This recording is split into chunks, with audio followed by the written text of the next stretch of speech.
حاضرین جمعہ، ابھی زیادہ دن گزرے ہی نہیں ہیں، ہم نے رمضان کو پیچھے چھوڑا اور اللہ تعالیٰ کا فضل و احسان ہم سب کے اوپر رہا کہ ہم نے رمضان کے روزہ رکھا، قیام اللیل کیے، تلاوت کلام پاک کی، ذکر اذکار کیے، صدقہ و خیرات کیے، اور اسی طرح لیلۃ القدر کو ہم نے جاگا اور حتی المقدور اللہ کی رضا حاصل کرنے کے لیے ہم نے محنت کی۔ اس کا بدلہ ضرور انشاءاللہ اللہ تعالی ہمیں ضرور دے گا، لیکن یہاں پر سوال یہ پیدا ہوتا ہے کہ ہم نے ڈھیر ساری نیکیاں تو کمائی، لیکن نیکیوں کو کمانے کے بعد اس کی حفاظت کرنا ہم سب کی ذمہ داری ہے، ورنہ ہم جتنے بھی نیکیاں کمائے ہیں کہیں ایسا نہ ہو جائے کہ وہ ساری نیکیاں دھول کے جیسے اڑا دیا جائے۔ میرے بھائی اور دوستو، آئیے اسی بات کو ہم سمجھتے ہیں۔ اللہ تعالیٰ کا ارشاد ہے، یا ایھا الذین آمنوا لا تبطلوا صدقاتکم بالمن والعذا، اے ایمان والو، تم اپنے صدقہ و خیرات کو، تم اپنی نیکیوں کو برباد مت کرو۔ لا تبطلوا صدقاتکم بالمن والعذا، یعنی احسان جتلا کر اور کسی کو تکلیف پہنچا تم اپنی نیکیوں کو برباد مت کرو۔ میرے بھائی اور دوستو، یہ آیت تھوڑی سی لمبی ہے، لیکن جمعہ کا وقت اتنا نہیں ہے۔ جو میرا پوائنٹ ہے اس پوائنٹ کے اوپر ہی میں بات کروں گا۔ یہی میرا پوائنٹ ہے کہ اللہ تعالیٰ نے یہ حکم دیا کہ تم کیا کرو، اپنے نیکیوں کو برباد مت کرو۔ برباد کس طرح ہوتا ہے؟ تو برباد اس طرح ہوتا ہے بالمن والعذا، احسان جتلا کر اور کسی کو تکلیف پہنچا کر، چاہے ہاتھ کے ذریعے سے ہو، چاہے زبان کے ذریعے سے ہو، یا پھر اور دیگر چیزوں، یا تو غیبت چغلی اور اسی طرح حسد کر کے ہو، یعنی کسی کو تکلیف پہنچا کر اپنی نیکیوں کو برباد مت کرو۔ میرے بھائی اور دوستو، بہت ہی اہم اور امپورٹنٹ بات ہے، ہم انسان نیکیاں کرتے ہیں، ایمان والے نیکیاں کرتے ہیں اللہ کی رضا کے لیے، اللہ کی خوشنودی حاصل کرنے کے لیے، لیکن اللہ کی رضا اور خوشنودی حاصل کرنے کے لیے نیکیاں تو کرتے ہیں، لیکن نیکیاں وہ ہماری باقی رہتی ہے یا نہیں؟ ہم سب کو اس کے اوپر غور و فکر کرنا چاہیے اور اس کے اوپر سوچنا چاہیے، سمجھنا چاہیے، ریسرچ کرنا چاہیے کہ کہیں ہماری نیکیاں برباد تو نہیں ہو رہی ہے۔ ہم نے کسی کو رمضان میں صدقہ دیا، خیرات دیا، زکات دیا، پھر کبھی ایسا موڑ آیا کہ ہم نے تمہیں رمضان کو اتنا روپیہ دیا تھا نا، پھر تم ہمارے خلاف بول رہے ہو۔ اگرچہ حق ہے، لیکن یہاں پر وہ حق بات بول کر کے آپ ان کے اوپر احسان جتلا دیا، ہم نے تمہیں رمضان میں اتنا دیا تھا نا اور تم میرے خلاف کھڑے ہو گئے، یہ احسان جتلا۔ کسی کو من نہ کہا کہ لا تبطلوا صدقاتکم بالمن،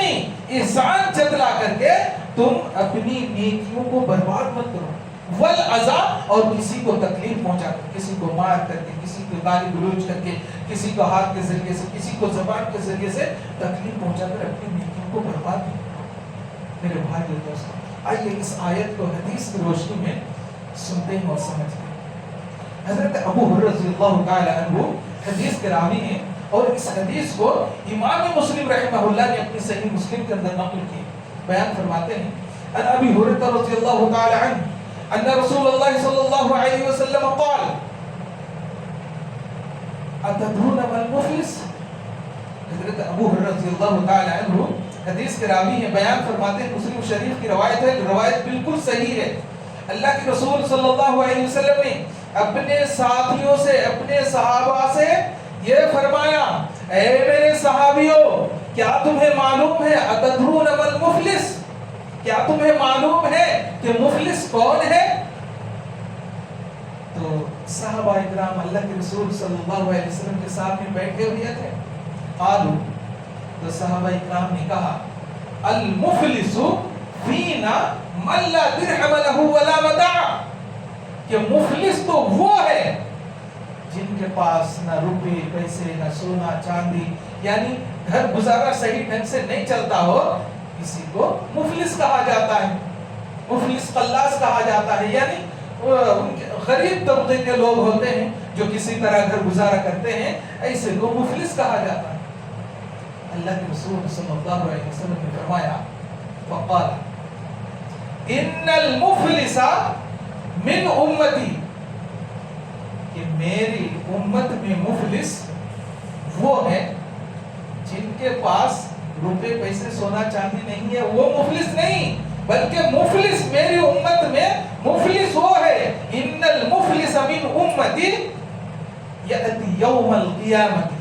بالصلاۃ وصیام وزکات، کہ میری امت میں مفلس وہ لوگ ہیں جو قیامت کے دن بالصلاۃ نماز کے ساتھ آئے گا، وصیام روزے کے ساتھ آئے گا، وزکات زکات کے ساتھ آئے گا، وَيَأْتِي اور ساتھ ساتھ وَيَأْتِي قَدْ شَتَمَ هَذَا، کسی کو گالی گلوچ کیا ہوگا، وَقَذَفَ هَذَا کسی کے اوپر تہمت باندھا ہوگا، کسی کے اوپر الزام باندھا ہوگا، وَقَذَفَ هَذَا وَأَكَلَ مَالَ هَذَا یا کسی کا مال جبرن کھایا ہوگا، ناحق کھایا ہوگا، وَأَكَلَ مَالَ هَذَا وَسَفَكَ دَمَ هَذَا اور کسی کا ناحق خون بہایا ہوگا، وَضَرَبَ هَذَا اور کسی کو مارا ہوگا، فَيُعْطَ هَذَا مِنْ حَسَنَاتِهِ وَهَذَا مِنْ حَسَنَاتِهِ جن کو گالی گلوچ کیا ہوگا، جن کے اوپر تہمت باندھا ہوگا، جس کو مارا پیٹا ہوگا، وہ مقدمہ دائر کریں گے اللہ کے سامنے، ان کی شکایت کریں گے. اللہ تعالیٰ اس احسان جتلانے والے یا نماز روزہ سب کچھ کر کے کسی کو مارا پیٹا یہ سب بھی کرنے والے کی جو نیکیاں ہیں، ان کی نیکیاں ان کو دے دی جائے.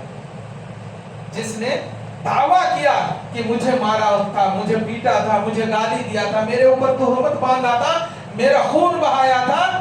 اللہ تعالیٰ ان کی نیکیوں، نماز کی، روزے کی، صدقہ و خیرات کی، ان کی ساری نیکیاں لے کر کے ان کے ڈال دیں. ھذا من حسناتہ وھذا من حسناتہ فإن فنیت قبل ما یقضى علیہ، لیکن نیکیاں دینے کے باوجود بھی ابھی بھی واجب الادا باقی ہے. اللہ کے رسول صلی اللہ علیہ وسلم فرماتے ہیں کہ اخذ من خطایاہم، ان کی گناہوں کو لے کر کے ان کے اوپر ڈال دیا. جس نے احسان جتلایا تھا، جس نے مارا پیٹا تھا، ان کے گناہ ان کے اوپر ڈال دیا جائے گا. فَطُرِحَتْ عَلَيْهِ ثُمَّ طُرِحَ فِي النَّارِ، پھر وہ نمازی، وہ زکاتی اور وہ رمضان کے روزے رکھنے والے فَطُرِحَتْ ثُمَّ طُرِحَ فِي النَّارِ، پھر اسے جہنم میں ڈال دیا جائے گا. میرے بھائی دوست، بہت ہی سوچنے اور غور و فکر کرنے والی بات ہے کہ ہم نیکیاں کماتے ہیں، لیکن نیکیوں کے ساتھ ساتھ ہم کسی کو تکلیف تو نہیں پہنچاتے، ہم کسی کا مال ناحق تو نہیں کھاتے، ہم کسی کے اوپر ظلم تو نہیں کرتے، ہم کسی کے اوپر الزام تو نہیں لگاتے، ہم کسی کو گالی گلوچ تو نہیں کرتے، ہم کسی کو یا کسی کا خون تو نہیں بہاتے، ہم کسی کا مال ناحق تو نہیں کھاتے. یہ ساری باتیں اس کے اندر داخل. اسی لیے اللہ تعالیٰ نے اس آیت کے اندر ارشاد فرمایا یا ایھا الذین آمنوا لا تبطلوا صدقاتکم بالمن والعذا، اے ایمان والو تم اپنی نیکیوں کو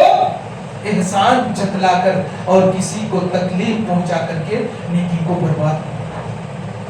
تو لہٰذا میرے بھائی اور دوستو، اپنی نیکیوں کی حفاظت کرنا سیکھیں، اپنی نیکیوں کی حفاظت کرنا سیکھیں.